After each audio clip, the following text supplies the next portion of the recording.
ജോർജറ്റിൽ നല്ല ബ്യൂട്ടിഫുൾ ആയിട്ടുള്ള എംബ്രോയിഡറി ചെയ്ത സിൽവാസറിൻ്റെ കളക്ഷനാണ് ഈ വീഡിയോയിൽ നമ്മൾ കാണുന്ന. റേറ്റ് വന്നിരുന്നത് 2995 ആണ്. ബ്ലാക്ക് ആണ് നമുക്ക് ബേസ് കളറിൽ, അത് ഡിഫറെൻറ്റ് കളറുള്ള എംബ്രോയിഡറി ആണ് വരുന്നത്. ഇതിൽ വരുമ്പോൾ മസ്റ്റേർഡ് യെല്ലോയും ഓറഞ്ച് കളറോടെ മിക്സ് ചെയ്തിട്ട് ഫുള്ളായിട്ടും ഹാൻഡ് എംബ്രോയിഡറി ചെയ്തേക്കുവാണ്. ബോട്ടം നമുക്ക് സാൻഡൂൺ സിൽക്കിലും, ദുപ്പട്ട വരുമ്പോൾ ജോർജറ്റിൽ കാന്ത എംബ്രോയിഡറി ഒക്കെ ചെയ്ത ദുപ്പട്ടയാണ്. ഫുൾ ഹാൻഡ് വർക്കാണ്. നെക്സ്റ്റ് ഷെയ്ഡ് വരുന്നത് പിങ്കും ഓറഞ്ചും കൂടെ മിക്സ് ചെയ്ത് സെയിം പാറ്റേൺ തന്നെ ബ്ലാക്കിൽ വരും. ഇതിൽ നമുക്ക് വരുമ്പോൾ പിങ്കും ആ ഒരു ഓറഞ്ചും കൂടിയാണ് വരുന്നത്. അതുകൊണ്ട് വേറെ ഡിഫറെൻറ്റ് പാറ്റേണിലായിട്ട് എംബ്രോയിഡറി വന്നേക്കുന്നത്.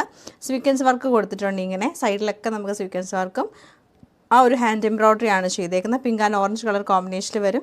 പിന്നെ നമുക്ക് താഴേക്ക് ഈ സൈഡിൽ കൂടെ നമുക്കൊരു എംബ്രോയിഡറി പാറ്റേൺ ഇങ്ങനെ പോയിട്ടുണ്ട്. താഴെ വരെ പോയിട്ട് ബോർഡർ പോലെ 2 ലൈൻസ് പാറ്റേൺ ആണ് ടോപ്പിൽ വരുന്നത്. ബാക്ക് സൈഡ് പ്ലെയിൻ ആയിരിക്കും. ബോട്ടം സാൻഡൂൺ സിൽക്കിൻ്റെ. ദുപ്പട്ട വരുമ്പോൾ ഇങ്ങനെയാണ് ദുപ്പട്ടയുടെ പാറ്റേൺ. ദുപ്പട്ടയിൽ ഫുള്ളായിട്ട് നമുക്ക് കുഞ്ഞു കുഞ്ഞു എംബ്രോയിഡറീസും ലാസ്റ്റ് എൻഡിലേക്ക് വരുമ്പോൾ കാന്ത എംബ്രോയിഡറിയും ചെയ്ത് പിങ്കും ഓറഞ്ചും കളറുള്ള ടാസിൽസ് ആണ് കൊടുത്തേക്കുന്നത്. നെക്സ്റ്റ് നമ്മൾ കാണുന്നത് ഈ ഒരു മസ്റ്റർഡ് യെല്ലോ ടോണിൽ വരുന്ന സെറ്റാണ്. ജോർജറ്റ് ഫാബ്രിക്കിലാണ് നമുക്കിത് വന്നേക്കുന്നത്. 2995 ആണ് റേഞ്ച്. ഇതാണ് ഇതിൻ്റെ ആ ഒരു ക്ലോസർ ലുക്ക് വരുന്നത്. നല്ല ഭംഗിയായിട്ടുള്ള വർക്കാണ്. ഓറഞ്ചും യെല്ലോ ഷെയ്ഡിലുമാണ് വർക്ക് വന്നേക്കുന്നത്. ഇതാണ് ടോപ്പിൻ്റെ പാറ്റേൺ.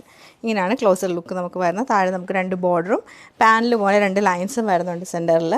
ദുപ്പട്ട വരുമ്പോഴത്തേക്ക് ബ്ലാക്കും ഓറഞ്ചും കൂടെ മിക്സ് ചെയ്ത് നല്ല ഭംഗിയായിട്ടുള്ള ദുപ്പട്ടയാണ് ചെയ്തേക്കുന്നത്. ജോർജറ്റിൽ തന്നെ ബോട്ടം പ്ലെയിൻ ആയിട്ടുള്ള സാൻഡൂൺ സിൽക്കിൻ്റെ ബോട്ടമാണ് പെയർ ചെയ്തേക്കുന്നത്. പാറ്റേൺ നമുക്ക് ഇങ്ങനെയാണ് വന്നേക്കുന്നത്. ഈ മാനിക്യൂൻ വെയർ ചെയ്തിരിക്കുന്നത് സെയിം പാറ്റേൺ തന്നെയാണ്. ചെറിയൊരു ഡിഫറൻസ് ഉള്ള എംബ്രോയിഡറിയിൽ കളറിലും അങ്ങോട്ടും ഇങ്ങോട്ടും ചെറിയ ഫ്ലവറിൻ്റെ ഡിസൈൻ മാത്രം വ്യത്യാസം വരുന്നുള്ളൂ.